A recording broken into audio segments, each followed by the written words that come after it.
जय श्री राधे कृष्णा। आपका सदा भला हो। मित्रों, आज के वीडियो में हम जानेंगे कि भगवान श्री कृष्ण के अनुसार इस संसार में सबसे बड़ा पुण्य क्या है, सबसे बड़ा पाप क्या है, सबसे बड़ी सेवा क्या है, और भगवान कृष्ण के दृष्टिकोण से इस संसार में सबसे बड़ा तीर्थ किसे माना जाता है। तो दोस्तों, भगवान श्री कृष्ण की इन बातों को जानने के लिए कृपया पूरा वीडियो अंत तक देखें, तब जाकर ही आपको ये बात पूरी तरह से समझ में आ जाएगी। साथ ही कमेंट में जय श्री राधे कृष्णा अवश्य लिखिए। दोस्तों, हम तब तक भगवान के बारे में नहीं सोचते हैं जब तक हम किसी मुसीबत में नहीं होते हैं या किसी दुर्घटना का शिकार नहीं होते हैं। जब हमें भगवान से कुछ चाहिए होता है तभी भगवान की प्रार्थना कर भगवान से मदद मांगते हैं। जब हमारी आर्थिक स्थिति कमजोर होने लगती है या हम अपनी नौकरी खो देते हैं, अधिकतर हम केवल इन मामलों में ही हम प्रार्थना करते समय भगवान को याद करते हैं और कहते हैं, हे भगवान, यदि आप मुझे ये दिला दीजिए तो मैं आपके लिए ये करूंगा, वो करूंगा। तो क्या भगवान को वास्तव में हमसे इस तरह की कोई अपेक्षा होती है? असल में उनसे मोल भाव या सौदेबाजी नहीं करना चाहिए, क्योंकि भगवान इस भौतिक संसार में हमसे कुछ नहीं चाहते हैं। भगवान केवल हमारा प्रेम चाहते हैं। वो चाहते हैं कि हम उनसे प्रेम करें। सबसे पहले हमें अपने भीतर ईश्वर को पाने की सच्ची लगन और इच्छा जागृत करनी होगी। हमारे अंदर परमात्मा को पाने की तड़प होनी चाहिए, और यदि हम इसे अपने जीवन में अपना लें तो हम भगवान की प्रसन्नता को स्वीकार कर सकते हैं। तो हम भगवान की कृपा प्राप्त कर सकते हैं, जो कि भगवान को प्रसन्न करने का सबसे अच्छा तरीका है। हमारे माता पिता, हमारा सच्चा प्रेमी और सच्चे दोस्त को हमसे किसी भौतिक उपहार की आवश्यकता नहीं होती। वे केवल हमारा सच्चा प्यार पाकर ही खुश होते हैं। प्रेम ही वो भाषा है जो हमारे दिल को दूसरे के दिल से जोड़ने का माध्यम होती है। तो मित्रों, हम किस तरह से अपने परमात्मा को अपना सच्चा प्रेम और अपनी भक्ति दर्शा सकते हैं? तो इसका जवाब है ध्यान अभ्यास से।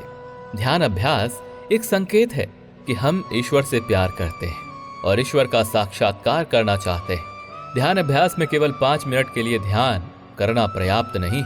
जब हम भक्ति और जुनून के साथ ईश्वर से संपर्क करने के लिए हर दिन ध्यान का अभ्यास करते हैं, तभी परमात्मा के नजर में हम आ पाते हैं। और संत महापुरुष जो हमें हर दिन 2.5 घंटे या प्रतिदिन के 10वें हिस्से को ध्यान में लगाने को कहते हैं। जब हम वास्तव में भक्ति पूर्वक ध्यान अभ्यास में बैठे रहने का प्रयत्न करते हैं तो हमें निश्चित रूप से भगवान की दया और सहायता प्राप्त होगी और हम अपने लक्ष्यों तक तेजी से पहुंच सकते हैं। और ईश्वर के प्रति प्रेम दिखाने का दूसरा तरीका है निस्वार्थ भाव से की गई सेवा। सारी सृष्टि ईश्वर की संतान है, और जब हम निस्वार्थ भाव से दूसरों की सेवा करते हैं तो हम ईश्वर की सेवा करते हैं। उदाहरण के लिए, कोई माता पिता बहुत खुश होते हैं जब कोई उनके बच्चों की मदद करते हैं। इस तरह जब हम किसी भी तरह से भगवान के बच्चों की मदद करते हैं तो भगवान प्रसन्न होते हैं। एक इंसान जो सबसे बड़ा काम कर सकता है वो है दूसरों की सेवा करना, क्योंकि अगर हम अपना सर्वश्रेष्ठ करते हैं तो भगवान हमसे यही चाहते हैं। जीवन में हम पाएंगे कि ऐसा करने से न केवल हमारा जीवन सुखी होगा, बल्कि अन्य लोगों का जीवन भी सुख और शांति से भर जाएगा। मित्रों, हमारे मन में सवाल आता है कि इस दुनिया में सबसे बड़ा तीर्थ क्या है? तो गौ माता के चरणों में और माँ बाप के चरणों में सबसे बड़ा तीर्थ है। हमारे भारत में गाय को माँ का दर्जा दिया जाता है और पूजा जाता है। पहली रोटी गौ माता को ही खिलाया जाता है। भगवान श्री कृष्ण स्वयं गाय की सेवा करते हैं और श्री कृष्ण का निवास स्थान गोकुल माना जाता रहा है। इसी तरह जब हम किसी भी तरह से भगवान के बच्चों की मदद करते हैं तो भगवान प्रसन्न होते हैं। तो सभी तीर्थ गाय के चरणों में है और हमारे माता पिता के चरणों में है। भगवान श्री कृष्ण स्वयं गाय की सेवा करते हैं और हर इच्छा को पूरा करने वाली कामधेनु भी गाय ही होती है। इस तरह से ऐसे कई कारण हैं जिनकी वजह से गायों को इतना महत्वपूर्ण माना जाता है और उनकी पूजा की जाती है। लेकिन क्या आपने कभी सोचा है कि गायों को माता क्यों कहा जाता है और दूसरे किसी रिश्ते से उन्हें क्यों संबोधन नहीं होता है? कई कारणों से नवजात शिशु माँ का दूध नहीं पी पाते हैं। ऐसे में उन्हें केवल गाय का दूध ही पिलाया जाता है। दूध आसानी से पच जाता है और पोषक तत्वों से भरपूर होता है। आयुर्वेद के अनुसार दूध में 16 प्रकार के खनिज होते हैं। माँ के दूध के बाद गाय का दूध ही बच्चों के लिए सबसे ज्यादा फायदेमंद होता है, ऐसा आयुर्वेद में भी कहा गया है। ऐसे में गाय की मदद से ही बच्चों का पोषण किया जा सकता है, इसलिए गायों को मां का दर्जा दिया जाता है। धर्म ग्रंथों के अनुसार जब ब्रह्मा ने सृष्टि की रचना की तो उन्होंने सबसे पहले पृथ्वी पर गायें ही भेजी, और दूध ही एकमात्र ऐसी चीज थी जिससे नवजात शिशु का पेट भर सकता था। संसार के सभी जानवरों में केवल गाय ही मां शब्द पहले बोलते हैं, इसलिए लोग ये भी मानते हैं कि मां शब्द की उत्पत्ति गाय के वंश से हुई है। हिंदू धार्मिक ग्रंथों के अनुसार गाय माता की पूजा करने से परिवार में सुख और समृद्धि आती है और ऐच्छिक फल की प्राप्ति होती है। जहाँ गाय रहती हैं वहाँ हमेशा सुख और शांति रहती है, और गायों को हर दिन पहली रोटी खिलाने से घर में सुख और समृद्धि बनी रहती है, और साथ ही सभी देवी देवताओं की कृपा भी बनी रहती है। भविष्य पुराण में गाय के सींग में तीनों लोकों के देवी देवताओं का वास है। गाय के गोबर में लक्ष्मी का वास है, गोमूत्र में भवानी, चरण के आगे के भाग में आकाश में विचरण करने वाले देवता, और गाय के रंभाने की वाणी में प्रजापति, और थनों में समुद्र प्रतिष्ठित होते हैं। ऐसा कहा जाता है कि जो स्नान करने के बाद गाय को छूता है वो पापों से मुक्त हो जाता है। संसार का सबसे प्राचीनतम ग्रंथ वेदों को माना गया है, और उन वेदों में गाय का महत्व और उनमें दिव्य शाक्त्य होने का ज्ञान मिलता है। गाय के पैरों में लगी मिट्टी का तिलक लगाने से पवित्र तीर्थ स्नान करने का पुण्य मिलता है। यानी सनातन धर्म में गायों को देवताओं का प्रतिनिधि माना जाता रहा है। दोस्तों, एक समय की बात है, दिलीप नाम का एक राजा था। उसे कोई पुत्र नहीं था, इसलिए वो अपने गुरु वशिष्ठ के पास गया और इसका कारण पूछा। गुरु ने कहा, तुमने पाप किया है, इसलिए तुम्हें पुत्र नहीं हो सकता। तुम्हारा पाप यह है कि तुम एक बार युद्ध में देवताओं की सहायता करके लौट रहे थे, और रास्ते में देवताओं को भी भोग और मोक्ष दिलाने वाली कामधेनु गाय एक विशाल वट वृक्ष के छांव में विश्राम कर रही थी, और साथ में बहुत सी गौ माताएं अपना चारा चर रही थी। जल्दी में तुम विमान रोककर नीचे आ जाते हो, और कामधेनु माता और गौ माताओं को प्रणाम किए बिना अनजाने में आप उन्हें मार देते हो। जबकि आपके मार्ग में जब भी गाय दिखे तो उन्हें रास्ता देकर प्रणाम करना चाहिए। ये बात तुम्हें तुम्हारे गुरुओं ने पहले ही बताया था। इस तरह से तुमने अपराध किया है और अपने गुरुओं के आज्ञा का उल्लंघन किया है। यही कारण है कि तुम्हारे यहाँ पुत्र का जन्म नहीं हो सकता। महाराजा दिलीप अपने गुरुओं के पास गए और रोने लगे। गुरुजी, कोई तो उपाय बताइए। गुरु वशिष्ठ ने कहा, अपने साथ नंदिनी गौ माता को ले जाओ और उनकी सेवा करो, और उनकी सेवा संतुष्टि होने के बाद ही तुझे पुत्र प्राप्ति हो पाएगी। मित्रों, असल में नंदिनी गौ माता कामधेनु गाय की ही पुत्री है। राजा दिलीप ने नंदिनी गौ माता की खूब सेवा की। जब गाय माता चलती थी तब वो भी उसके पीछे पीछे चलता था। गौ माता के खाने के उपरांत ही राजा खाना खाता था। एक दिन गाय माता ने राजा दिलीप की परीक्षा लेनी चाहिए। प्रकृति की सुंदरता को देखते हुए राजा की दृष्टि एक गुफा पर गई। उस गुफा में एक शेर था। शेर ने गौ माता को पकड़ लिया और राजा दिलीप को मदद के लिए पुकारने लगे। गुरु की कृपा से दिलीप राजा सभी प्राणियों की भाषा समझ सकते थे। राजा जैसे ही शेर पर धनुष बाण चलाने वाले थे, उनका हाथ मानो जाम हो गया हो। हाथ की शक्ति खत्म सी हो गई थी, क्योंकि ये सब नंदिनी गाय की इच्छा से हो रहा था। वो राजा की परीक्षा लेना चाह रही थी। गाय का एक रूप भगवती दुर्गा का भी होता है, जो राक्षसों, यक्षों, किन्नरों और मनुष्यों, यहाँ तक कि भगवान शिव की पराशक्ति को ये गौ माता ही शक्ति प्रदान करती है। राजा ने चिल्लाया और शेर से गुहार लगाई, तुम मुझे खा लो, लेकिन मेरे गुरु जी के गौ माता को छोड़ दो। राजा दिलीप कहते हैं कि हे सिंहराज, यदि आपने इस नंदिनी गाय को नुकसान पहुंचाया तो मेरा जीवित रहना भी मरे हुए के समान ही होगा। फिर शेर ने कहा, तुम तो एक राजा हो, मुझे इस गाय को खाने दो, और गुरु वशिष्ठ को तो इसके बदले तुम हजारों गाय दे सकते हो। फिर तुम ऐसी मूर्खतापूर्ण बातें क्यों करते हो? फिर राजा दिलीप ने कहा, ऐसा नहीं है, मैं कुछ नहीं जानता, बस इस गौ माता को छोड़ दो और इसके बदले में तुम मुझे खा लो। केवल गौ माता हमसे इतना प्रेम चाहती है। फिर गौ माता ने राजा से कहा, राजन, मैं तुम्हारे सेवा और समर्पण से बहुत प्रसन्न हूं। मैं तो केवल तुम्हारी परीक्षा ले रही थी। ऐसा कह के गौ माता ने अपने दिव्य वैभव राजा को दर्शन दिए, और राजा नतमस्तक होके गौ माता से पुत्र प्राप्ति के लिए प्रार्थना करने लगा, और गौ माता के आशीर्वाद से राजा को रघु जैसा पुत्र प्राप्त हुआ, और उनके नाम पर रघुवंश चला। और मित्रों, इसी रघुवंश में आगे जाकर कुछ पीढ़ी के उपरांत प्रभु नारायण यानी कि भगवान राम के रूप में आते हैं। इसलिए मित्रों, हमें हमेशा गौ माता की सेवा करनी चाहिए और उनका अपमान नहीं करना चाहिए। और जब भी गौ माता हमारे दरवाजे पर आती हैं तो हमें उन्हें रोटी अवश्य देना चाहिए, क्योंकि आपके घर के दरवाजे पर तो आपसे रोटी पाने के लिए ही तो आती है। ऐसा कहा जाता है कि माता पिता की आदर और भक्ति पूर्वक सेवा करना सभी तीर्थों के बराबर होता है। माता पिता की सेवा से ही पुत्र या पुत्री का जीवन यशस्वी और नेक बन सकता है। ऐसा कहा जाता है कि यदि कोई गंगा स्नान के लिए असमर्थ है, मंदिर का दर्शन नहीं कर पाता है, लेकिन अगर वो अपने माता पिता की पूरी पवित्रता और भक्ति के साथ सेवा करता है तो उसे तीर्थ यात्रा और गंगा में स्नान करने का पूरा आशीर्वाद मिल पाता है। इसलिए हर किसी को अपने माता पिता की सेवा से मुंह नहीं मोड़ना चाहिए, अपने माता पिता का अपमान नहीं करना चाहिए, बल्कि उनकी सभी आज्ञाओं का पालन करना चाहिए। यदि कोई व्यक्ति अपने रोगी या वृद्ध माता पिता की सेवा नहीं करता है और उनकी आज्ञाओं का पालन नहीं करता है या उनका अपमान करता है तो उसे अज्ञात वर्षों के लिए नरक में जाना होता है और सांप, कुत्ते और कीड़ों की योनि में जन्म लेना पड़ता है। माता पिता का सेवा करना भगवान की सेवा करने के बराबर है, क्योंकि माता पिता की सेवा करना सभी पूजा, भगवान की सेवा और सभी तीर्थों से बेहतर है। इसलिए हमें अपने माता पिता के प्रति हमेशा सम्मान का भाव रखना चाहिए, उनका कभी निरादर नहीं करना चाहिए, बल्कि हमें हमेशा उन्हें श्रद्धांजलि देनी चाहिए और उन्हें नित्य प्रतिदिन प्रणाम कर आशीर्वाद लेना चाहिए। मित्रों, अपने माता पिता की सेवा करना प्रत्येक संतान की पहली प्राथमिकता होनी चाहिए और यही उनका फर्ज है। ऐसे संतान जिनका पहला कर्तव्य अपने माता पिता का सम्मान करना है और अपने माता पिता की छोटी बड़ी जरूरतों का ख्याल रखना है, ऐसे व्यक्ति सभी का प्रिय होते हैं और देवी देवताओं का आशीर्वाद प्राप्त कर पाते हैं। यदि किसी ने 4 धामों की यात्रा कर ली और अपने माता पिता की सेवा नहीं करते तो उन 4 धामों में उनका जाना व्यर्थ हो जाता है, क्योंकि भगवान माता पिता में ही तो वास करते हैं।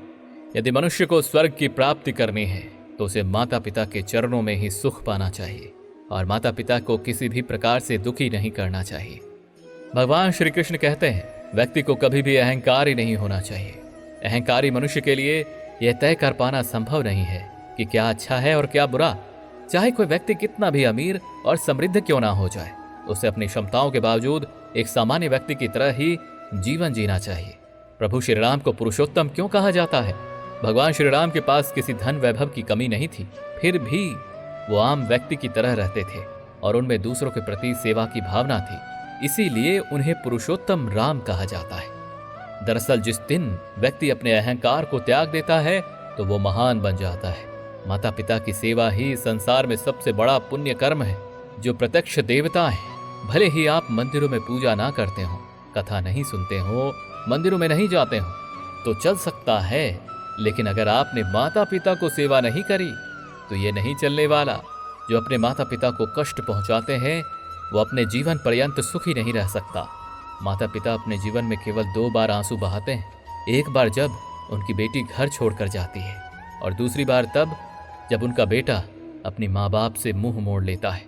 प्रभु श्री राम कहते हैं कि जो पुत्र अपने माता पिता के वचनों का पालन करता है वही भाग्यशाली होता है। ऐसे व्यक्ति की पकड़ में पुण्य के 4 अंश होते हैं, यानी कि अर्थ, धर्म, काम और मोक्ष। उनमें ये सारे गुण विद्यमान होते हैं। माता पिता अपने संतानों के लिए ना जाने कितने दर्द सहते हैं। चाहे कितनी भी ठंड मौसम हो, अगर बच्चा गीले बिस्तर पर लेटा है तो माँ उसे सूखे बिस्तर पर लिटाकर खुद गीले स्थान पर लेट जाती है। एक माँ के चाहे कितने भी बच्चे हों, उसे अपने बच्चे के पालन पोषण में कभी कोई परेशानी नहीं होती है। लेकिन विडंबना ये है कि जब माता पिता बूढ़े हो जाते हैं तो 10 बेटे मिलकर भी अपने माता पिता को पाल नहीं पाते हैं, बंटवारा कर लेते हैं। माँ को दूसरे बेटे के साथ रहना पड़ता है और पिता को दूसरे बेटे के साथ। कहते हैं कि घर को घर नहीं कहा जाता, बल्कि स्त्री के नाम को ही तो घर कहा जाता है। वो चाहे तो अपने घर को बैकुंठ बना सकती हैं। माँ ही बच्चे की पहली शिक्षिका होती है। केवल ये नहीं सोचा जाना चाहिए कि कोई बच्चा जब तक स्कूल में होगा तब तक ही वो पढ़ पाता है, बल्कि स्कूल से आने के बाद बच्चे वही सीख रहे होते हैं कि उनकी माँ घर पर क्या कर रही है और पिता आज घर पर क्या कर रहे हैं। इसलिए बच्चों के सामने अनुचित बातें नहीं करनी चाहिए। मनुष्य को अपने बच्चों को अच्छे संस्कार देने चाहिए और चाहे वो कितना भी तीर्थ और दान क्यों ना कर ले, वो माता पिता की बिना पूजा किए पुण्य की प्राप्ति नहीं कर पाता है। गणेश भगवान ही माता पिता की पूजा से सर्व पूज्य, अग्र पूज्य और सर्वश्रेष्ठ हो पाए हैं। वे कहते हैं कि आजकल लोग अपने माता पिता की देखभाल नहीं करके उनसे अलग रहना पसंद करते हैं, उनका ध्यान तक नहीं रखते। उन्होंने कहा कि कोई भी तब तक खुश नहीं रह सकता जब तक कि वो अपने माता पिता के प्रति आभारी होना नहीं जानता। इसलिए सभी संतानों को अपने माता पिता की सेवा करनी चाहिए और उनकी सेवा भाव की प्रेरणा लेनी चाहिए। इस दुनिया में अलग अलग तरह के लोग होते हैं। कुछ बुरे इंसान होते हैं जो जीवन पर्यंत पाप करते रहते हैं, और कुछ बहुत अच्छे होते हैं। कुछ बुरे इंसान होते हैं जो जीवन भर पाप करते रहते हैं, और कुछ बहुत अच्छे होते हैं जो अपराध के बारे में कभी भी नहीं सोचते हैं, केवल अच्छे कर्म करने में ही अपनी ऊर्जा को लगाते हैं। मुरलीधर ने कहा है कि दुनिया में सबसे बड़ा महापाप एक महिला के सम्मान के साथ खेलना है। जो कोई भी एक महिला के सम्मान के साथ खेलता है उसने दुनिया में सबसे बड़ा पाप किया है। नारी शक्ति का अनुमान लगाना बहुत ही कठिन है। संसार में नारी को सबसे अधिक पूजनीय माना जाता है और उसका अपमान करना संपूर्ण सृष्टि को नष्ट करने के समान है। इस संसार में एक नारी अपने बच्चों को अपने हर रूपों में पालती पोसती है। प्यार की भाषा में कहें तो उन्हें माँ कहते हैं। ये नारी ही अलग अलग रूपों में ममता का सागर है। वो कभी माँ है, कभी पत्नी है, कभी बहन है।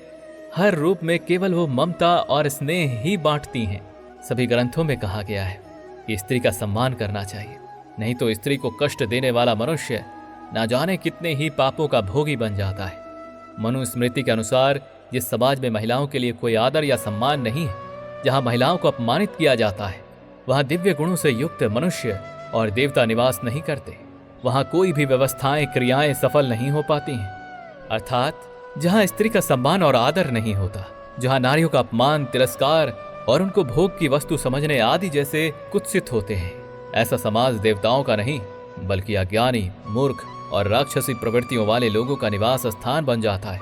जो कोई भी ऐसे बुरे काम करेगा उसे कई जन्मों तक दंडित किया जाएगा। चाहे दुनिया का कोई भी धर्म या धर्म ग्रंथ हो, उसमें किसी को भी किसी जीवित प्राणी को मारने का अधिकार नहीं दिया गया है। जीव का जन्म लेना और उसकी मृत्यु हो जाना ईश्वरीय कर्म कहा गया है। धार्मिक ग्रंथों के अनुसार स्त्री को शक्ति का स्वरूप माना जाता है, क्योंकि महापुरुषों ने उनकी पूजा हर युग में करते आए हैं और स्त्री गर्भ से ही महापुरुष और ईश्वरीय शक्तियों का भी जन्म हुआ है। इसलिए नारी को जगत जननी या जगत की माता और सृष्टि की रचयिता भी कहा जाता है। और कोई भी धार्मिक ग्रंथ पृथ्वी पर मौजूद लोगों को सृष्टि के अंत का अधिकार नहीं देता। महाभारत में हुए धोखे और पापों की तुलना रामायण से अगर करें तो इतने सारे हैं कि जिसको गिनना भी असंभव है। महाभारत में दोनों तरफ से छल हुआ, दोनों तरफ से अनगिनत लोग मारे गए, लेकिन जिनकी भी इस युद्ध में मृत्यु हुई रणभूमि में ही हुआ। दुर्योधन और दुशासन जैसे पापी और अन्यायी लोग या तो युद्ध के मैदान में मारे गए या युद्ध के दौरान उनको लगी चोटों के कारण, अर्थात हर कोई स्वर्गलोक को प्राप्त कर पाए। भगवान श्री कृष्ण ने हमेशा से पांडवों को हार से बचाने की कोशिश की। उन्होंने धर्म के अनुकूल ना होने वाले कई निर्णय भी लिए। भगवान श्री कृष्ण को ज्ञात था कि छल के बिना पांडवों की विजय अर्थात धर्म का विजय नहीं हो सकता। इसलिए जो कुछ भी हुआ वो सब युद्ध के मैदान में हुआ था। इसलिए इसके बारे में बात करने से कोई फायदा नहीं। अब जानते हैं कि आखिर भगवान श्री कृष्ण ने अश्वत्थामा को श्राप क्यों दिया था। तो सबसे पहले ये जानना होगा कि अश्वत्थामा ने क्या पाप किया था। जब महाभारत का युद्ध समाप्त हुआ तब दुर्योधन घायल पड़ा हुआ था। प्रतिशोध की ज्वाला अभी भी उसके भीतर धधक रही थी। तब अश्वत्थामा दुर्योधन के पास पहुंचा, ये जानते हुए कि दुर्योधन की कुछ ही सांसें बची हैं। दुर्योधन अश्वत्थामा से कहता है कि अपनी मृत्यु से पहले उसे पांडवों की मृत्यु देखनी है। असल में दुर्योधन अश्वत्थामा का घनिष्ठ मित्र था, जिस तरह कर्ण दुर्योधन का मित्र था। अश्वत्थामा ने दुर्योधन को कहा था कि वो 5 पांडवों का अंत करेगा। इतना कहकर अश्वत्थामा चुपचाप पांडवों की कक्ष की ओर चल दिया। जब अश्वत्थामा पांडवों के कक्ष में प्रवेश किया तो देखा कि 5 पांडव सो रहे थे और रात होने के कारण वहां उसे किसी का चेहरा दिख नहीं पा रहा था। अश्वत्थामा ने उन सभी की गहरी नींद का फायदा उठाकर पांडवों के 5 पुत्रों की हत्या कर दी और उसके अलावा खंडनी और धृष्टद्युम्न की भी धोखे से हत्याएं की। जब सभी पांडवों को ये बात पता चली तो वो क्रोधित होकर अश्वत्थामा के पास आए और मृत्यु के भय से अश्वत्थामा ने ब्रह्मास्त्र चला दिया और उसे रोकने के लिए अर्जुन को भी ब्रह्मास्त्र चलाना पड़ा। लेकिन श्री वेदव्यास जी ने जब अर्जुन को ब्रह्मास्त्र चलाने से रोका तो अर्जुन ने उसे वापस ले लिया। लेकिन अश्वत्थामा ने यह देखकर अपने ब्रह्मास्त्र की दिशा अभिमन्यु की पत्नी उत्तरा के गर्भ की ओर मोड़ दिया। ये देखकर भगवान कृष्ण क्रोधित हो गए और अश्वत्थामा के माथे पर सुदर्शन चक्र से प्रहार कर दिया और उन्होंने मणि निकाल ली और श्राप दे दिया कि अश्वत्थामा कभी मरेगा नहीं लेकिन उसके शरीर पर बहुत ज्यादा असहनीय दर्द देने वाला घाव हमेशा हमेशा के लिए रहेगा। अश्वत्थामा की सबसे बड़ी गलती ये थी कि पांडव के पुत्रों को मारने के बाद भी उसने अपनी गलती का एहसास नहीं हुआ, और जहां उसे क्षमा मांगना चाहिए था वो उसके विपरीत ब्रह्मास्त्र को अभिमन्यु की पत्नी उत्तरा के गर्भ की ओर मोड़ दिया। इसलिए श्री कृष्ण का श्राप भविष्य के लोगों के लिए एक चेतावनी है कि अजन्मे बच्चे के हत्यारे से बड़ा पापी इस संसार में कोई नहीं है। अश्वत्थामा का कृत्य न तो वीरता के कारण था और न ही किसी प्रकार के कर्तव्य या भक्ति का। संसार के लोगों को हमेशा याद दिलाते रहेगा कि अन्याय एक व्यक्ति को विनाश की ओर ले जाता है, जबकि एक सहज और विनम्र व्यक्ति हमेशा विकास की ओर अग्रसर होता है। श्री कृष्ण कहते हैं कि दीन दुखियों की सेवा करने पर जन्मों जन्मों का पुण्य प्राप्त किया जा सकता है। व्यक्ति को हमेशा सेवा की भावना रखनी चाहिए। दोस्तों, भगवान श्री कृष्ण कहते हैं कि व्यर्थ की चिंता क्यों करते हो और व्यर्थ में ही क्यों डरते रहते हो? तुम्हें कौन मार पाएगा? आत्मा का ना तो जन्म होता है और ना ही उसकी मृत्यु। तुमने जो कुछ भी लिया वो यहीं से लिया, और जो तुमने दिया वो यहीं पर दिया। तुम्हें जो कुछ भी मिला है वो भगवान ने ही दिया है, और तुमने जो दिया वो भगवान को ही दिया। तुम इस संसार में खाली हाथ आए थे, और इस संसार से जब जाओगे तो खाली हाथ ही जाओगे। आज जो तुम्हारे पास है वो बीत गए कल में किसी और के पास था, और आने वाले कल में किसी और के पास होगा, और यही सच्चाई है। इसे जानकर हमेशा खुश रहो, तभी तुम भीतर से खुश रह सकते हो। परिवर्तन ही संसार का नियम है। तुमने जिसे मृत्यु माना वही तो एक नया जीवन है। इस जगत में तुम कुछ ही पलों में अरबों के स्वामी बन जाते हो, तो वहीं दूसरे पल तुम दरिद्रता में डूब जाते हो। मेरा तेरा अपना पराया, इन सभी बेकार की चीजों को अपने मन से निकाल दो, फिर सब कुछ तुम्हारा हो जाएगा। तुमने जो शरीर प्राप्त किया है वो भी तुम्हारा नहीं है, और ना ही तुम इस शरीर के हो। ये शरीर इन सभी चीजों से मिलकर बना है। जल, अग्नि, वायु, पृथ्वी और आकाश।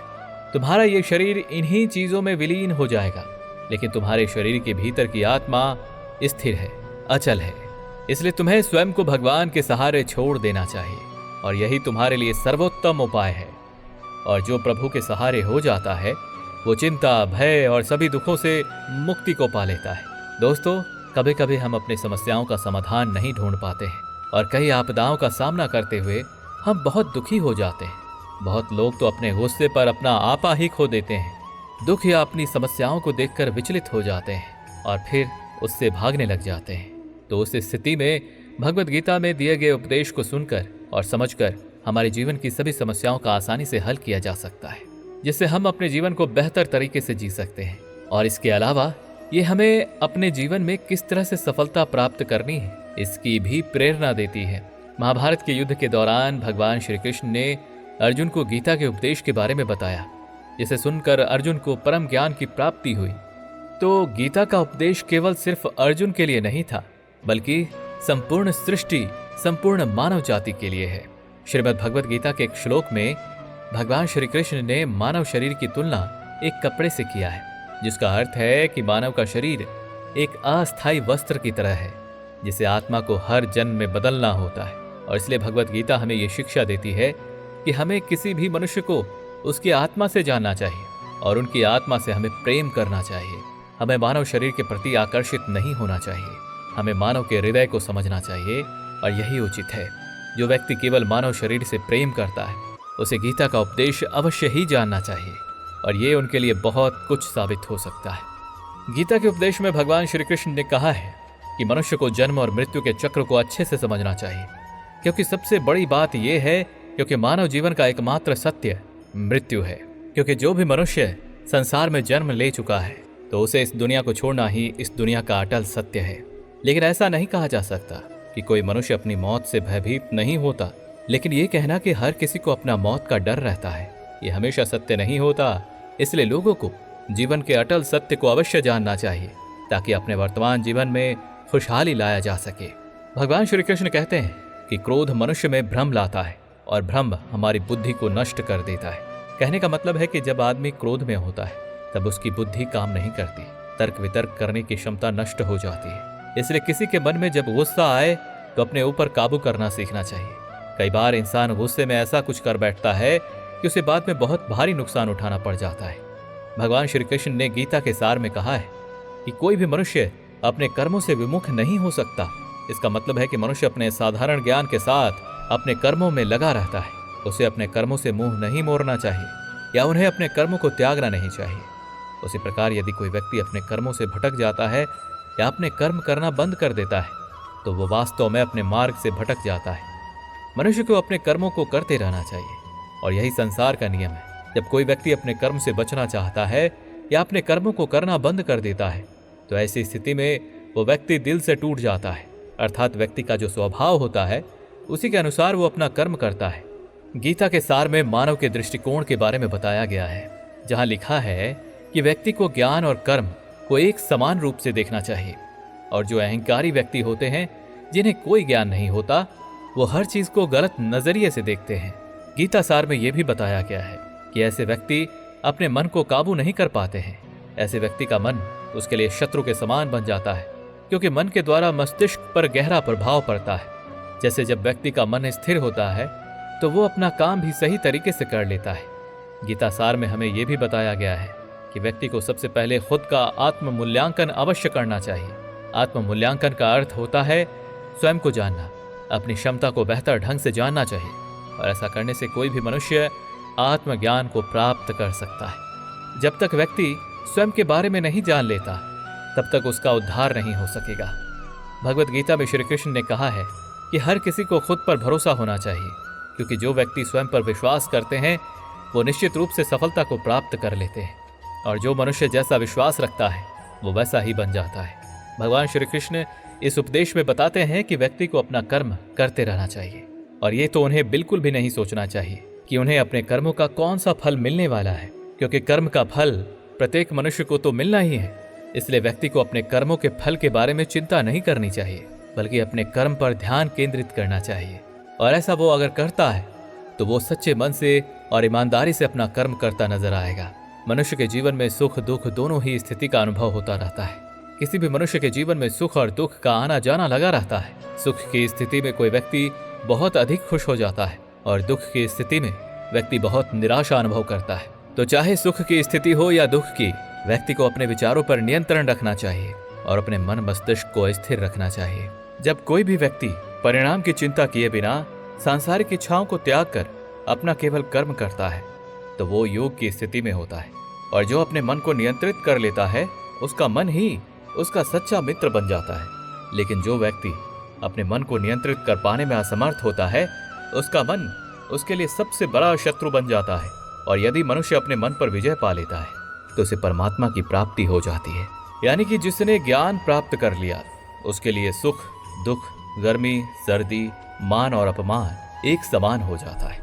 और यदि कोई व्यक्ति वास्तव में गीता के उपदेशों को जीवन में अपनाता है तो ऐसे लोग अवश्य ही सफल इंसान बन सकते हैं, जो पूरे आत्मविश्वास के साथ अपने लक्ष्य और अपने कर्म करते रहते हैं। उन्हें यकीन होता है कि वे अपने लक्ष्य हासिल कर ही लेंगे और इसके लिए किसी भी मनुष्य को अपने लक्ष्य हासिल करने के लिए लगातार और निरंतर प्रयत्न करते रहना चाहिए। भगवान श्री कृष्ण समझाते हैं कि किसी भी मनुष्य को तनाव और चिंता से दूरी बनाकर रखना चाहिए, तभी वो सफलता को प्राप्त कर सकता है। क्योंकि मनुष्य को सफलता प्राप्त करने के दौरान तनाव दबाव अड़चन की तरह काम करती है। श्रीमद् भगवद गीता में भगवान श्री कृष्ण ने अपने उपदेश में कहा है कि मनुष्य को अपने कर्म को प्राथमिकता देनी चाहिए, अपने सबसे महत्वपूर्ण काम को पूर्ण करना चाहिए, उसके बाद ही जाकर दूसरों का काम करना चाहिए। नहीं तो दूसरों के काम को पूरा करने के चक्कर में मनुष्य अपने कर्म को ही पूरा नहीं कर पाता है। श्रीमद् भगवद गीता में श्री कृष्ण ने यह भी उपदेश दिया है, इस दुनिया में एक ही भगवान के कई स्वरूप होते हैं और इस दुनिया में लोग भगवान के विभिन्न रूपों की पूजा करते हैं क्योंकि वे उनकी अलग अलग शक्तियों में विश्वास रखते हैं। लेकिन मनुष्य को यह समझना चाहिए कि इस ब्रह्मांड में जितने भी देवी देवता हैं वो एक ही ईश्वर के अनेक स्वरूप हैं। कोई पहाड़ के रूप में पूजा करता है तो कोई पीपल के रूप में करता है, लेकिन इस संसार में मनुष्य अपनी मान्यताओं और अपनी आस्थाओं के अनुसार अपने देवी देवताओं की पूजा पाठ करते हैं। भगवद गीता में भगवान श्री कृष्ण कहते हैं कि अगर कोई सच्चे दिल से किसी भी ईश्वर की पूजा करता है और अपना सारा ध्यान उसी ईश्वर पर केंद्रित करता है तो उसे निश्चित रूप से सिद्धि की प्राप्ति होती है। भगवान श्री कृष्ण अर्जुन को समझाते हैं कि हे अर्जुन, इस संसार में जो भी मनुष्य अपने इंद्रियों को नियंत्रित करने में सक्षम है वो मनुष्य सभी स्थितियों में शांत रहता है, चाहे वो खुशी की स्थिति हो या दुख की, दोनों में ही एक समान बना रहता है और इस जगत के सभी प्राणियों के हित के बारे में सोचता रहता है और अपना कर्म करता है। उस पर ईश्वर की सदा कृपा बनी रहती है। और जो भी मनुष्य अपने कर्म को सच्चे मन से करता है, छोटे से छोटे काम में भी अपनी खुशियां ढूंढ ही लेता है, तो ऐसे लोगों को अंत में हमेशा सफलता मिल ही जाती है। वहीं दूसरी तरफ ऐसे मनुष्य भी होते हैं जो अपने कर्म को बोझ समझने लगते हैं। केवल वो सोचते हैं कि बस ये काम पूरा हो जाए, और अपने किसी भी काम को सही तरीके से पूरा भी नहीं कर पाते हैं। तो ऐसे मनुष्य अपने जीवन में कभी आगे नहीं बढ़ते और वो औरों के पीछे ही रह जाते हैं। भगवान श्री कृष्ण बताते हैं कि किसी मनुष्य के जीवन में किसी भी चीज का जरूरत से ज्यादा होना उसके लिए हानिकारक हो ही जाता है। यह अत्यधिक होना किसी भी चीज की हो सकती है, चाहे जीवन में कड़वाहट हो, मिठास हो, खुशी हो, दुख हो। और अपने जीवन में किसी भी चीज का अति होना हमारे लिए नुकसानदायक ही रहता है। इसलिए जिंदगी में हर चीजों का संतुलन बनाए रखना चाहिए, और जब तक मनुष्य अपने जीवन में संतुलन बनाए रखता है तब तक वो खुश रहता है। इसलिए इंसान को अपने जीवन में किसी भी चीज को बहुत ही ज्यादा होने देना नहीं चाहिए और हर चीज संतुलित हो ऐसा प्रयास करना चाहिए। भगवत गीता में भगवान श्री कृष्ण ने एक बहुत ही बड़ी बुद्धिमानी भरी बात कहते हैं कि जो मनुष्य स्वार्थी होता है वो बस इतना ही सोचता रहता है कि बस उसका मतलब पूरा हो जाए, और अपने स्वार्थ के लिए किसी भी हद तक चला जा सकता है। तो ऐसे लोगों के जीवन में उनकी भलाई कभी नहीं हो सकती।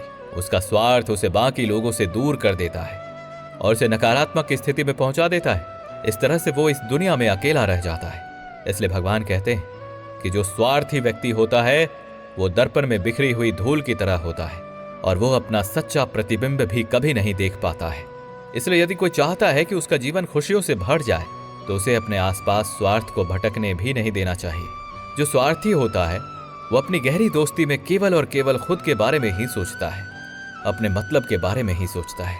इसलिए जीवन में हमारा व्यक्तित्व ऐसा होना चाहिए कि हम स्वयं की भलाई करने के साथ साथ दूसरों की भी भलाई करें। भगवान अपने भक्तों का सदैव साथ देते हैं, और यदि कोई व्यक्ति इस सत्य को स्वीकार कर लेता है तो उसका जीवन पूरी तरह से बदल जाएगा, क्योंकि भगवान ने ही इस दुनिया को बनाया है और वे ही पूरे संसार को चलाते हैं। मनुष्य तो केवल कठपुतली मात्र है जो अपना कर्म करता है और भगवान के इशारों पर चलता है। इसलिए मनुष्य को अपने वर्तमान और भविष्य की चिंता कभी नहीं करनी चाहिए। परमात्मा मनुष्य के हर कठिन परिस्थितियों में उनका साथ देते हैं और उसे परेशानियों से बाहर निकालते हैं। इसलिए हमें भगवान पर हमेशा विश्वास रखना चाहिए, क्योंकि ईश्वर जो भी करते हैं वो अच्छे के लिए ही करते हैं। हमारे साथ जो भी घटित हुआ हो, भले ही वो हमें उस समय बुरा लगता हो, लेकिन भविष्य में उसका परिणाम अच्छा ही होता है। भगवान श्री राम को वनवास हुआ था और भगवान श्री राम ने इसे खुशी खुशी माता पिता का आदेश मानकर स्वीकार कर लिया था और संपूर्ण मानवता को रावण के अत्याचारों से मुक्ति दिला पाए थे। इससे यही समझ में आता है कि भगवान जो भी करते हैं वो अच्छे के लिए ही करते हैं। जब भगवान श्री राम को वनवास हुआ तो सभी अयोध्या वासियों की आंखों में आंसू आ गए और अयोध्या वासियों ने माता कैकेयी और राम के भाई भरत को जिम्मेदार ठहराया। लेकिन ये तो राजाज्ञा था, विधाता का आदेश था कि उनको वनवास दिया जाए और माता सीता का हरण हो, जिसके बाद भगवान श्री राम पूरी मानव जाति को रावण के अत्याचारों से मुक्ति करा पाए और सभी पर कृपा करें। इसी कारण जब भी कठिन समय आए तो उसे ईश्वर की इच्छा मानकर स्वीकार कर लेना चाहिए। अगर जीवन में अच्छा समय आए तो भगवान को याद करते हुए भगवान को धन्यवाद करना चाहिए। भगवत गीता में कहा गया है कि ऐसे लोग बहुत से होते हैं जो सत्य पर हमेशा अनावश्यक संदेह करते रहते हैं और जरूरत से ज्यादा उस पर शक करते हैं। तो भगवान श्री कृष्ण ऐसे लोगों के लिए कहते हैं कि पूर्ण सत्य की खोज करना हमेशा पीड़ादायक होता है। शक करना ऐसा आदत है जो किसी भी रिश्ते को, चाहे वो कितना ही मजबूत हो, उसे कमजोर बना सकता है। मन में जिज्ञासा का होना अलग बात है, उचित है, लेकिन सत्य पर ही संदेह करना और हमेशा शक की नजरों से देखना उस व्यक्ति को हमेशा दुख पहुंचाता है। उसे अंत में पश्चाताप के अलावा और कुछ नहीं मिलता। भगवान श्री कृष्ण के अनुसार इस दुनिया में छल और कपट ही इस संसार का सबसे बड़ा पाप है।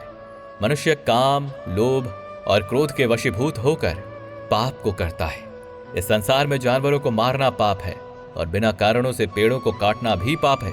मनुष्य जिन विचारों से अपना कर्म करता है उन्हीं विचारों के अनुसार वो पाप और पुण्य का भागीदार बन जाता है। कोई भी कर्म जिससे किसी को कष्ट, दुख पहुंचता है, पीड़ा पहुंचाने के इरादे से किया जाता है, ऐसा अनुचित कर्म भयंकर पाप की श्रेणी में आता है। दूसरी ओर किसी कर्म का उद्देश्य किसी को लाभ पहुंचाना या किसी जरूरतमंद की मदद करना है तो ऐसे कर्म को पुण्य कहा जाता है। मनुष्य के मन के भीतर उठा लालच और कुछ नहीं होता बल्कि उसकी इच्छा और क्रोध का ही परिणाम होता है।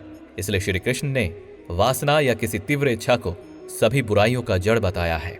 जब अर्जुन युद्ध से पहले घबरा गए थे और उन्हें लग रहा था कि वो बड़ा पाप करने वाले हैं, तो श्री कृष्ण ने उन्हें गीता का सार सुनाते हुए पाप और पुण्य के बारे में बताया।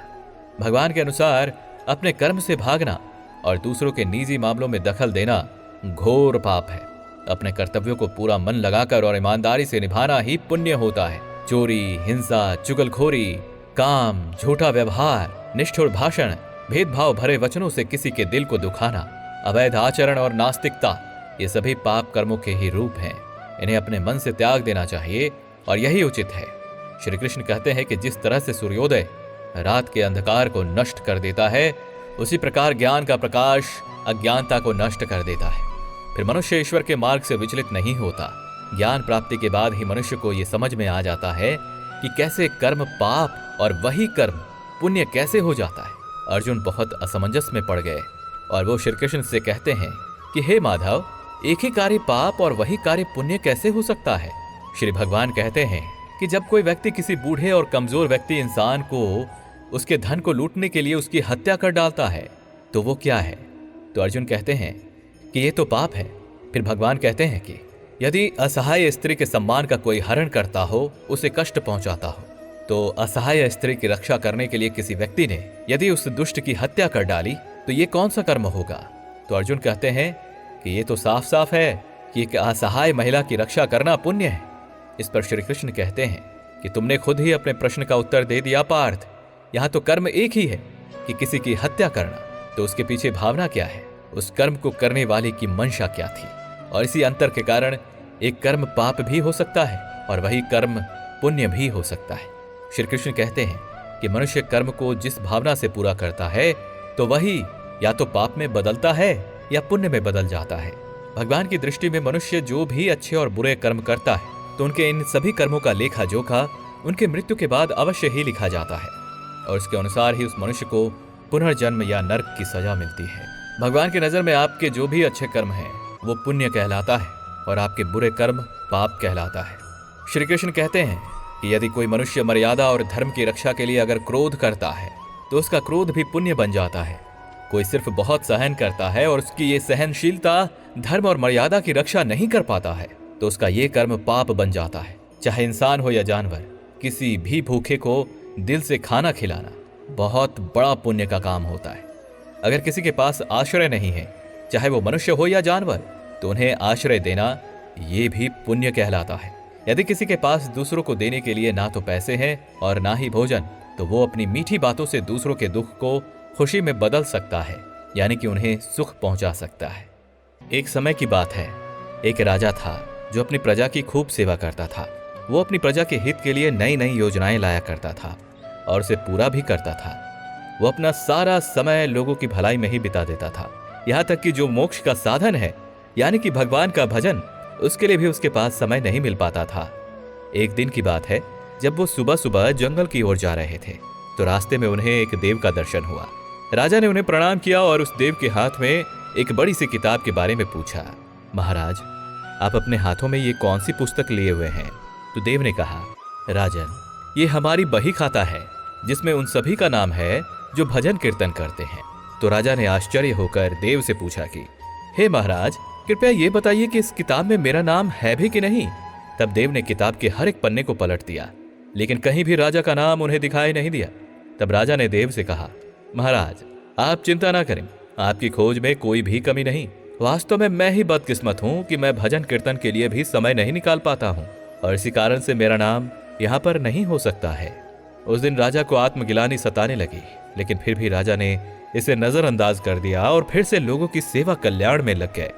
कुछ दिनों बाद जब राजा हर दिन की तरह सुबह सैर पर निकले तो उन्हें फिर से वही देव दर्शन दिए और इस बार अतिरिक्त पुस्तक भी उनके हाथ में थी और उस पुस्तक का रंग और आकार पहले वाले पुस्तक से बहुत अलग था।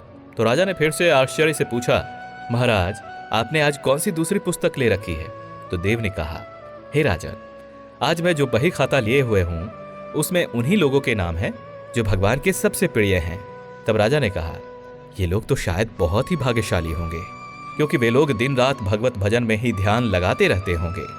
और फिर राजा ने देव से प्रश्न किया, हे महाराज, क्या इस पुस्तक में मेरे राज्य के किसी नागरिक का नाम है?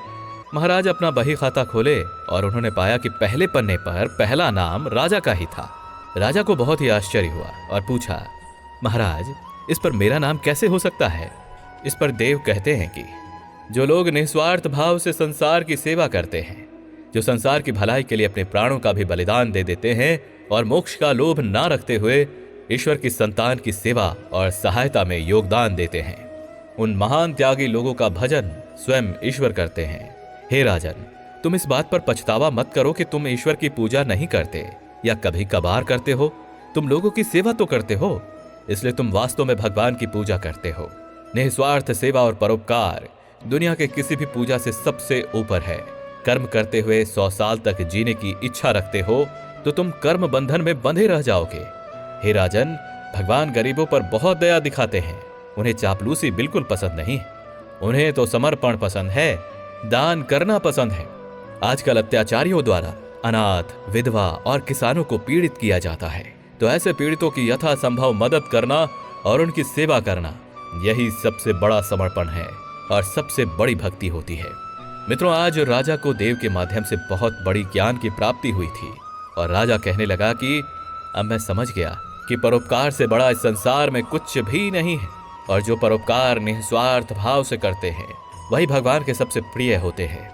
जो भी मनुष्य निस्वार्थ भाव से लोगों की सेवा करते हैं, भगवान उसके हर समय कल्याण के लिए तत्पर रहते हैं।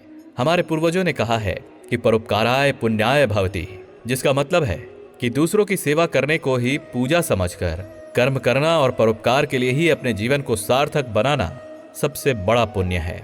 मित्रों, जब आप भी ऐसा करते हैं तो आप स्वयं भगवान के प्रिय भक्तों में शामिल हो जाएंगे। तो दोस्तों, एक समय की बात है, एक राजा था। उसकी सेवा करने के लिए राजकुमार दूर से किसी देश से आया था। उसने राजा से मिलने की बहुत कोशिश की, लेकिन इसके बावजूद भी वो राजा से नहीं मिल सका। वो अपने साथ जो कुछ भी लाया था वो सब बर्बाद हो गया। एक दिन की बात है, राजा शिकार करने को निकला। राजकुमार भी उसका पीछा करते हुए उसके साथ चल पड़ा। चलते चलते राजा एक जंगल में पहुंचे, जहां राजा के सभी नौकर चाकर पीछे रह गए और राजा के साथ वो अकेला राजकुमार उस वक्त था। राजा ने राजकुमार से पूछा कि तुम इतने कमजोर और असहाय क्यों लगते हो? राजकुमार ने कहा, हे राजन, इसमें मेरे कर्मों का दोष है। मैं उस राजा के साथ रहता हूँ जो हजारों का पालन पोषण तो करता है, लेकिन उसकी नजर मेरे पर कभी नहीं जाती। राजकुमार राजन से कहता है, हे राजन, जब कोई व्यक्ति पैदा होता है तो विधाता उसके भाग्य में ये 5 चीजें लिख देते हैं: कर्म, धर्म, विद्या, आयु और यश। राजकुमार कहता है, हे राजन, जब तक किसी मनुष्य पर उसके पुण्य कर्मों का प्रभाव रहता है तब तक उसके बहुत से दास रहते हैं, और जब उसका पुण्य कम पड़ने लग जाता है तो उसके अपने भाई भी उसका शत्रु हो जाते हैं। लेकिन किसी की सेवा बेकार नहीं जाती, कभी न कभी उसका फल अवश्य ही मिलता है। राजा उस नगर में घूमने घामने के कुछ समय बाद नगर में वापस लौट आए और उन्होंने उस राजकुमार को अपनी नौकरी पर रख लिया। राजा ने राजकुमार को गहने दिए, बढ़िया बढ़िया कपड़े दिए, खाने पीने की व्यवस्था करवाई और बहुत सारे सुख सुविधाएं भी उन्हें दी। एक दिन राजकुमार किसी काम से एक गांव में गया तो उसे रास्ते में एक मंदिर मिलता है। तो वो राजकुमार मंदिर में जाकर भगवान की पूजा करता है, और जब वो बाहर निकलता है तो देखता है कि उसके पीछे एक सुंदर स्त्री चलकर आ रही है। राजकुमार उसे देखते ही आकर्षित हो गया। उस स्त्री ने राजकुमार से कहा कि तुम जाओ और उस कुंड में स्नान कराओ, उसके बाद तुम जैसा बोलोगे मैं वैसा करूंगी। उसके बाद राजकुमार ने वैसा ही किया। वो अपने कपड़े उसने उतारे और तालाब में कूद गया, और जैसे ही वो गोता लगाया तो वो पाता है कि वो अपने नगर में जा पहुंचा है। तो ये सारी बात उसने राजा को बता दी। तो राजा ने कहा, ये तो सचमुच में आश्चर्य की बात है, मैं भी वहां जाना चाहता हूँ। तो राजकुमार और राजा दोनों अपने अपने घोड़ों पर सवार होके और वे उसी मंदिर में आ गए और भगवान के दर्शन किए, पूजा अर्चना की, और जैसे ही मंदिर से बाहर आए रास्ते में वही स्त्री दोबारा प्रकट हुई जो राजकुमार को दिखी थी। वो स्त्री राजा से कहती है, हे राजन, मैं आपकी सुंदरता से मोहित हो गई हूँ, आप जो आज्ञा देंगे मैं वही करूंगी। तो राजा ने स्त्री से कहा, अगर ऐसी बात है तो तुम मेरे इस सेवक से विवाह कर लो। तो स्त्री बोली, ऐसा कैसे हो सकता है? तो राजा ने कहा, जो लोग सज्जन होते हैं वो लोग अपने वचन का पालन करते हैं, इसलिए तुम्हें भी अपने वचन का पालन करना चाहिए। उसके बाद राजा ने उसका विवाह अपने सेवक से करवा दिया। फिर एक दिन राजा के नगर में एक साधु आया। उसने कहा, हे राजन, ये बताओ कि इसमें राजा या सेवक किसका काम बड़ा हुआ? तो राजा कहते हैं, सेवक का। तो ऋषि ने कहा, ऐसा कैसे? तो इस पर राजा कहते हैं, वैसे उपकार करना तो राजा का धर्म है, इसलिए राजा ने जो उपकार किया है उसमें कोई विशेष बात नहीं थी। लेकिन जिसका उपकार करने का धर्म ही नहीं था और उसने उपकार किया तो इसलिए उसी का काम बड़ा हुआ। एक बार की बात है, हनुमान जी श्री राम के दरबार में भगवान राम की सेवा करने में इतने लीन हो गए थे कि उनको ध्यान ही नहीं रहा कि गुरु वशिष्ठ भी आ चुके हैं। और यही कारण था कि हनुमान जी गुरु वशिष्ठ का अभिवादन नहीं कर पाए थे, लेकिन बाकी सभी उपस्थित लोगों ने उनका अभिवादन किया। गुरु वशिष्ठ ने राम से कहा, हे राजन, भरे दरबार में यदि कोई गुरु का अभिवादन नहीं करता है और उसका अपमान करता है तो उसे क्या सजा मिलनी चाहिए? तो श्री राम ने गुरु वशिष्ठ से कहा, गुरु जी आप ही कृपया बताइए। तो गुरु वशिष्ठ ने कहा, उसे तो मृत्युदंड देना चाहिए। तो प्रभु राम ने कहा, हाँ मैं स्वीकार करता हूं। श्री राम ने गुरुदेव से पूछा कि हे गुरुदेव आप ही बताइए कि ये अपराध किसने किया है? गुरु वशिष्ठ ने कहा, मैं उसका नाम तो बता दूंगा, लेकिन वो तुम्हारा इतना प्रिय है कि तुम खुद को सजा दे सकते हो, लेकिन अपने उस भक्त को नहीं दे पाओगे। फिर राम ने कहा, हे गुरुदेव मेरे लिए तो सभी समान हैं। गुरु वशिष्ठ कहते हैं, नहीं राम, मुझे तुम्हारे ऊपर कोई भी संदेह नहीं है, लेकिन मुझे इस बात का संदेह है कि तुम्हारे द्वारा दिया जाने वाला दंड पूरा होगा या नहीं, और यदि तुम स्वयं अपने बाणों से उसे मृत्यु दंड दोगे तभी जाकर मैं इस अपराधी का नाम तुम्हें बताऊंगा। श्री राम जी ने अपना संपूर्ण निश्चय प्रकट किया। तब वशिष्ठ जी कहते हैं, ये अपराध हनुमान ने किया है। हनुमान जी ने भी स्वीकार कर लिया। तब राम जी ने दरबार में घोषणा की कि कल रात को सरयू नदी के तट पर मैं स्वयं अपने अमोघ बाणों से अपराधी को मृत्यु दंड दूंगा। जब हनुमान जी उदास हो गए और अपने घर लौटे तो माता अंजनी ये देखकर बहुत ही आश्चर्यचकित हुई और सोचने लगी, मेरा पुत्र जिसके पास अद्वितीय शक्ति है, गुरु के ज्ञान का भंडार है, और आज इस अवस्था में। माता ने बार बार पूछा, लेकिन हनुमान जी मौन में थे, कोई भी उत्तर नहीं दे रहे थे। तब माता ने अपने दूध का सौगंध देकर हनुमान जी से पूछा। तब हनुमान जी ने बताया कि माते, ये अनजाने में हुआ, मैं गुरु वशिष्ठ को देख नहीं पाया था। आप तो जानते ही हैं कि इस ब्रह्मांड में कोई भी मुझे मार नहीं सकता, लेकिन भगवान श्री राम के अचूक बाणों से भी कोई बच नहीं सकता। तब माता ने कहा, हनुमान, हाँ मैंने भगवान शिव से राम नाम मंत्र प्राप्त किया था, और मैंने तुम्हारे जन्म के समय ये नाम घूटी में पिलाया था, और उनके प्रताप से ही तुमने बचपन में सूर्य को फल समझकर अपने मुख में रख लिया था। यानी राम के नाम पर कोई भी तुम्हारा बाल बांका नहीं कर सकता, चाहे वो स्वयं राम ही क्यों ना हो। राम नाम की शक्ति के सामने राम की स्वयं की शक्ति भी कम पड़ जाएगी, और उनकी बाणों की अमोघ शक्ति भी नष्ट हो जाएगी, वो काम नहीं कर पाएगी। इसलिए जाओ मेरे पुत्र, तुम अब सरयू नदी के तट पर जाओ और राम नाम जपना शुरू कर दो। इस तरह से हनुमान जी अपने माँ के पैर छुए और राम राम करते हुए राम का नाम जपना शुरू कर दिया और सरयू नदी के तट पर चल दिए। जब दिन ढल गया और शाम होने को आई, सरयू नदी के तट पर राम अपने पूरे दरबार को लेकर आए। सभी को वहां पर जिज्ञासा हुई कि क्या सही में श्री राम हनुमान जी को मृत्यु दंड देंगे। श्री राम अपने अमोघ शक्ति बाण चलाते हैं, पर बाण का असर हनुमान जी के ऊपर कुछ भी नहीं हुआ। इस पर गुरु वशिष्ठ को शंका हुई। उन्होंने राम से पूछा, क्या तुमने पूर्ण निष्ठा से अपने अमोघ बाणों का प्रयोग कर रहे हो? श्री राम ने कहा, जी गुरुदेव, मैं तो अपने गुरु के प्रति हुए अपराध के लिए सजा के रूप में बाण चला रहा हूँ, और अगर मैं स्वयं ही चतुराई करता हूँ तो इसमें तो मैं भी अपराध का भागी हो सकता हूँ, इसलिए मैं अपना कर्म पूरी निष्ठा से कर रहा हूँ। इस पर गुरु वशिष्ठ ने पूछा कि इसके बावजूद भी तुम्हारे बाण काम क्यों नहीं कर रहे हैं? तब श्री राम ने कहा, हे गुरुदेव, हनुमान मेरे नाम यानी कि राम के नाम का जप लगातार लगाए हुए है। वो बार बार राम राम करता जा रहा है, और राम राम की प्रताप शक्ति के समक्ष मेरी सभी शक्ति असफल होता जा रहा है। ऐसे में हे गुरुदेव, आप ही मुझे उचित मार्ग बताएं कि मैं क्या करूं। गुरु वशिष्ठ ने कहा, मैं आज ही तुम्हारा दरबार त्याग देता हूं और अपने आश्रम जा रहा हूं, और वहां जाकर राम नाम का लगातार जाप करता रहूंगा। जाते जाते गुरु वशिष्ठ कहते हैं कि राम का नाम स्वयं राम से भी बड़ा है। ये राम का नाम महा अमोघ शक्ति का सागर है, और जो कोई भी मनुष्य राम नाम का जाप करेगा, लिखेगा या मनन करेगा, उसकी सारी मनोकामनाएं पूर्ण होगी और उसे मोक्ष की भी प्राप्ति मिलेगी। और मेरे सामने संसार की सभी शक्तियां राम नाम के सामने कम साबित हो रही हैं। इसलिए मित्रों, उसी वक्त से भगवान राम का नाम भगवान राम से भी बड़ा माना जाता रहा है। भगवान राम के नाम पर तो पत्थर भी तैर गए थे, जिस पर श्री राम नाम लिखकर लंका तक के लिए पुल बनाया गया था। एक समय की बात है, एक ब्राह्मण गोस्वामी तुलसीदास को पसंद नहीं करता था, उनसे नफरत करता था, वो उनकी इज्जत भी नहीं किया करता था। किसी कारणवश उस ब्राह्मण की मृत्यु हो गई, तो उसकी पत्नी सती होने के लिए जाने लगी और गोस्वामी तुलसीदास जी ने अपनी कुटिया में भजन कर रहे थे। ब्राह्मण की पत्नी ने उन्हें दूर से ही देख लिया और फिर खड़े होकर उन्हें प्रणाम किया तो गोस्वामी तुलसीदास जी ने उन्हें आशीर्वाद दिया और कहा, सौभाग्यवती भव। इस पर उस महिला ने गोस्वामी तुलसीदास जी से कहा कि मेरे पति का तो निधन हो गया है और मैं सती होने के लिए शमशान जा रही हूँ, तो इस समय इस आशीर्वाद का क्या ही मतलब रह जाता है। इस पर गोस्वामी तुलसीदास जी ने कहा कि मेरे मुख से तो अब ये आशीर्वाद निकल चुका है, और यदि तुम और तुम्हारा पूरा परिवार श्री राम का गुणगान करता है, उनकी भजन करता है, तो मैं तुम्हारे मृत पति को भी जिंदा कर सकता हूँ, और यह सत्य है तो मेरे प्रभु भी काल के काल हैं। महिला ने अपने सभी परिजनों को बुलाया और कहा कि अगर आप सच्ची मन से भगवान राम का जाप करते हैं तो गोस्वामी तुलसीदास जी मेरे पति को जीवित कर देंगे। इस पर सभी ने गोस्वामी जी की बात मानी और जाप करने लगे। तब गोस्वामी जी ने उस महिला के मृत पति को जीवित कर दिया। इस तरह से श्री राम की कृपा से उस ब्राह्मण को जीवन उपहार के रूप में मिला, और इस घटना से प्रभावित होकर उसके सभी परिजन भगवान के भक्त बन गए। इसलिए मित्रों, भगवान का नाम बहुत बड़ा है। भगवान राम के नाम से सभी पापियों का प्रकोप दूर हो जाता है। मित्रों, आपने हमें बहुत प्यार दिया और आपका ये प्यार आपके जीवन में हमेशा बना रहे, हम यही आशा करते हैं। और अपने जीवन में ऐसे ही ज्ञान को आप प्राप्त करते रहें, और यही ज्ञान आपको जीवन में सफलता दिलाएगी।